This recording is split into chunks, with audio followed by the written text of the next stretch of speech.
So guys, আসসালামু আলাইকুম। আপনি একেবারেই নতুন বিদেশে আসতে চান, পাসপোর্ট থেকে শুরু করে এমনকি বিদেশে আসা পর্যন্ত কতগুলা দুর্নীতির শিকার হবেন সেই সম্পর্কে আজকে ধারণা দেব ইনশাল্লাহ। ভিডিওটা সম্পূর্ণ দেখার চেষ্টা করবেন যারা একেবারেই নতুন।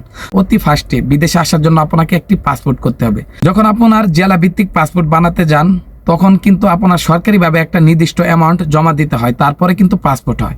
তো সেখানে কিন্তু সরকারি কর্মকর্তা আপনাকে বলবে যে ব্যান্ডাপ জমা দিতে হবে সোনালী ব্যাংকে। তো এখানে কিন্তু কম্পিউটার দোকান আছে, সেখানে কিন্তু প্রচুর পরিমাণ দালাল আছে।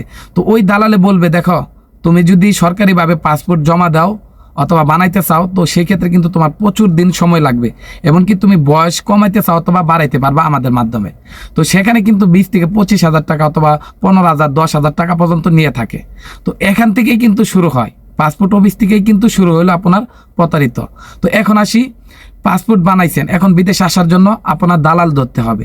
তো সেই ক্ষেত্রে আপনার গ্রাম আশপাশে যারা দালাল আছে তাদেরকে কিন্তু আপনি পাসপোর্ট এমনকি সাথে 50 অথবা 1 লক্ষ টাকা জমা দিতে হয়। তো সেই ক্ষেত্রে ওই দালাল কি করে, আপনার ঢাকা শহরে যারা এজেন্সি আছে তাদের কাছ থেকে ভিসাগুলো নিয়ে থাকে। তো এজেন্সি যদি এই ভিসাটার মূল্য দেয় 4 লক্ষ টাকা, ওই দালাল আপনার কাছে বলবে 5.5 লক্ষ টাকা অথবা 5 লক্ষ টাকা। যদি আপনার আত্মীয় স্বজনের ভিতর হয় তাহলে 50 অথবা 20-30 হাজার টাকা লাভ করেই কিন্তু আপনাকে দিয়ে দিবে। তো এখন আসি, ওই যে আপনার কাছ থেকে 50 অথবা 1 লক্ষ টাকা নিল দালালে, তো কি করলো এই টাকাটা? দেখেন, যদি আপনি কোনো সাপ্লাই কোম্পানিতে পড়েন, ভিসার মধ্যে লেখা থাকে, আপনি যাচাই করছেন যে এটা সাপ্লাই কোম্পানি, তো সেই ক্ষেত্রে যদি আপনার দালালকে বলেন আমার তো এটা সাপ্লাই কোম্পানি, আপনি যে কোম্পানির কথা বলছেন আপনি তো ডাইরেক্ট ওই কোম্পানি দেন নাই। তো সেই ক্ষেত্রে দালাল বলবে এটাই ঠিক আছে, এই বিষয়টাই ভালো, তুমি যাও। তো যদি আপনি না করেন, যাবেন না, তাহলে কিন্তু আপনার 50 থেকে 1 লক্ষ টাকা ওই যে টাকাটা নিচ্ছে ওই টাকাটা কিন্তু মায়ের হবে। আর ওই টাকাটা কিন্তু আপনার ওই এজেন্সির কাছে দেয় নাই, ওর কাছে কিন্তু রাইখা দিছে। তো এই হলো আপনার প্রতারিত শুরু। তো এখন আসি, আপনার মেডিকেল করতে হবে। দেখেন, যারা সৌদি আরবে আসছেন তারা কিন্তু জানেন মেডিকেলের জন্য গামকা অফিস যাইতে হয়, ওই জায়গা থেকে টোকেন নিতে হয় অথবা ওই জায়গায় আপনার মেডিকেল করতে হয়।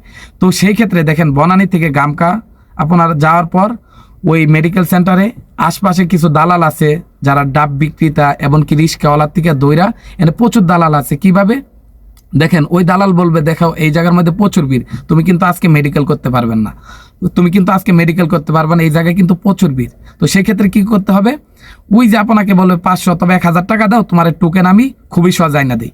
আবার কিছু ক্ষেত্রে কি করে, আপনার ওই যে আপনার মেডিকেলের জন্য 10-15 হাজার টাকা নিছেন ওই টাকাটা পর্যন্ত নিয়ে যায়। কিভাবে?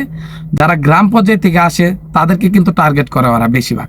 তো সেই ক্ষেত্রে আপনাকে বলবে তোমার মেডিকেল এই গামকা অফিসে ফালমু, তুমি টাকা আর পাসপোর্টটা দাও, আমি তোমার সবকিছু রেডি করে নিয়ে আসতেছি, তুমি এখানে বসো। তো সেই ক্ষেত্রেও কিন্তু আপনি প্রতারিত শিকার হইতে পারেন। তো প্লিজ, আমার এই জায়গার মধ্যে একটা প্রতারিত হয়েছে সেটা আপনাদেরকে তুলে ধরবো, এই কারণে ভিডিওটা শেয়ার করা। তো ওই জায়গা কিন্তু প্রতারিত হবেন না, কারণ ওদেরকে বলবেন আমার টোকেন আমি নিজেই বাইর করতে পারবো, সমস্যা নাই, আপনাদের প্রয়োজন নাই। তো এইভাবে আপনি ওই জায়গা থেকে টোকেন নেবেন, এমনকি ওই জায়গাতে আপনার মেডিকেল পড়তে পারে অথবা 5 কিলোমিটার অথবা 3 কিলোমিটার অথবা 10 কিলোমিটার দূরে কিন্তু আপনার মেডিকেল পড়তে পারে। তো সেই ক্ষেত্রে আপনার বাইরে আসার পর দালাল আছে রিস্কাওয়ালা, দেখেন রিস্কাওয়ালা আপনার বলবে আরে মামা আমি তো চিনি অমুক হসপিটাল, তো উঠো আমার রিস্কার মধ্যে। 20 টাকা অথবা 30 টাকার ভাড়া আপনার কাছ থেকে 250 অথবা 300 টাকা চায়া বসে থাকে। তো কতক্ষণ যাওয়ার পর আপনাকে বলে যে মেডিকেল করতে গেলে আপনার লাগবে, ছবি লাগবে। তো ছবি ক্ষেত্রে কি করবো, আপনার ওই একটু সামনে এক চিপার মধ্যে দোকান আছে, রিস্কাওয়ালা বলবো মামা ওই জায়গার মধ্যে দোকান আছে, তুমি যাও সিধা, তো আমি এখানে বসে থাকি। তো আপনাকে হয়তো বা দোকানে নিয়ে যাইবো, নিয়ে যাওয়ার পর দোকানদারকে দেখাই দিয়ে আইসা তিনি আইসা পড়বো। আসার পর আপনার ওই দোকানদারে 10-12টা অথবা 7টা ছবি তুলবো, তোলার পর আপনার 500 অথবা 600 টাকা চায়া বসে থাকবো। ওই যে আপনি ছবি তুলছেন টাকা কিন্তু দিতে হবে, আপনি কিন্তু পুরান না। আপনি তো জানেন গ্রাম পর্যায়ে যে 40 টাকা দিয়ে 4টা ছবি তোলা যায়, তাহলে 8টা ছবি তুলছে আমি 80 টাকা দিব। তো সেই ক্ষেত্রে আপনার 500 অথবা 600 টাকা চায় বৈশা থাকে। তো ওই জায়গা তো প্রতারিত শিকার হইলেন। দেখেন, আসার পর ছবি তোলার পর দেখবেন রিস্কাওয়ালা নাই, রিস্কাওয়ালা কিন্তু গেছে গা, আপনারও শুধু 50-60 টাকা ছবি তুলে দিছে, টাকা নিচ্ছে 350 অথবা 500 টাকা। রিস্কাওয়ালা এর থেকে কিন্তু কমিশন পাইছে, এই যে হাফ কিলো আইসে আর পর রিস্কাওয়ালা কিন্তু দাও। তো আরেকটা রিস্কা ধরে আপনি মেডিকেলে যাইতে হইব, ওই জায়গার মধ্যে যাওয়ার পর দেখবেন এই যেগুলো ছবি নিচ্ছেন ওইগুলো একটাও কাজে লাগে নাই। তো এই যে দেখেন মেডিকেল করতে গেলেন ওই জায়গা তো কিন্তু আপনার সাথে প্রতারিত হইলো, যেটা আমার সাথে হয়েছে। তো যাই হোক, আপনারা এইসব বিষয় থেকে সাবধানে থাকবেন। আর দেখেন, পুলিশ ক্লিয়ারেন্স কার্ডটা আনবেন, ওই জায়গা তো কিন্তু আপনাকে টাকা জমা দিতে হবে। তো তারপরে কি করে, মুফা করতে হয়, যে কোম্পানিতে আসবেন ওই কোম্পানির নামে আপনার আবেদন করতে হয়। সেই ক্ষেত্রে কি করে, বেশি দিন সময় যায়, তো সেক্ষেত্রে আপনার দালাল 100 অথবা 200 টাকা দিয়ে কম্পিউটার থেকে বাইর করে না, বলে এই যে তোমার মুফা হয়ে গেছে, আর কিছু টাকা দাও। তো স্যার তোমার মুফা আইছে, ওই যে কম্পিউটার থেকে 200 অথবা 300 টাকা দিয়ে তুইলে আপনারে বলবে এই যে তোমার মুফা আইছে, আর কিছু টাকা দাও। এইভাবে কিন্তু প্রতারিত হন। তো যারা মুফা কিভাবে চেক করবেন, আমার ডিসক্রিপশন বক্সে আমি ভিডিওর লিঙ্ক দিয়ে দেবো ইনশাল্লাহ, ওই জায়গা থেকে আপনি খুবই সহজে কিন্তু দেখতে পারবেন ইনশাল্লাহ। তো তারপরে কি হয়, আপনার ভিসা আপনার নামে লাগে গেছে, আসার পর দেখেন কি এই কোম্পানি হলো সাপ্লাই, যেভাবে বলছে দালালে এত টাকা বেতন আছে, অমুক অমুক সুযোগ সুবিধা, আইসা দেখতেছেন কিছুই না বিদেশে আসার পর। তো এইভাবে কিন্তু প্রতিনিয়ত আমাদের বাংলাদেশ থেকে কিন্তু প্রতারিত হয়েই সৌদি আরবে আসতেছেন অথবা বিভিন্ন দেশে আসতেছে লোক। ইনশাল্লাহ চেষ্টা করবেন সরকারি লাইসেন্স প্রাপ্ত এজেন্সির মাধ্যমে আসার চেষ্টা করবেন, তাহলে কিন্তু দালাল থেকে 50 অথবা 1 লক্ষ টাকার কমে কিন্তু আসতে পারবেন ইনশাল্লাহ। আর যদি মনে হয় ভিডিওটা উপকারে আসবে, ইনশাল্লাহ ভিডিওটা বেশি বেশি শেয়ার করে দিবেন।